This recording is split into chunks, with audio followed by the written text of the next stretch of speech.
We begin tonight with team coverage from near Galesburg, where traces of Friday's massive pileup on I-94 are still evident. First tonight, Danny Carlson getting an inside look at the painstaking process of finding out what happened.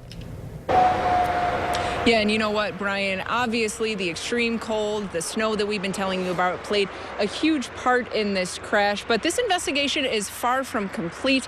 As you'll see in this video, we got an inside look at what looks to be a massive operation.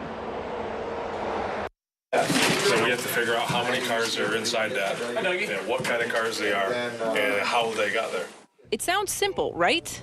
Maybe in a typical wreck, but not in this junkyard jigsaw puzzle. I heard you say, like, there's an engine there, an engine there, and I mean, is that how you're figuring out just how many cars were even in? Trying based on axles, engine blocks. That's what troopers from all over the state are doing in this room in the Paw Paw Post, piecing together what vehicle was where, making an animation highlighting where they landed, sometimes only with pictures and parts as a guide. Pre-fire pictures, that is.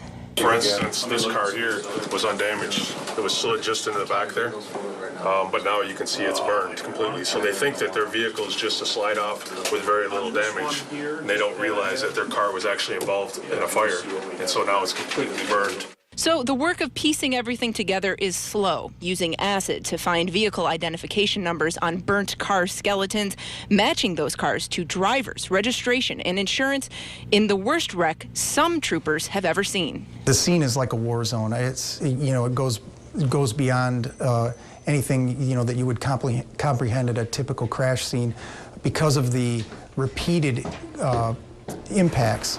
Some of the vehicles are pushed closer and closer together, which causes those vehicles to actually climb up on each other.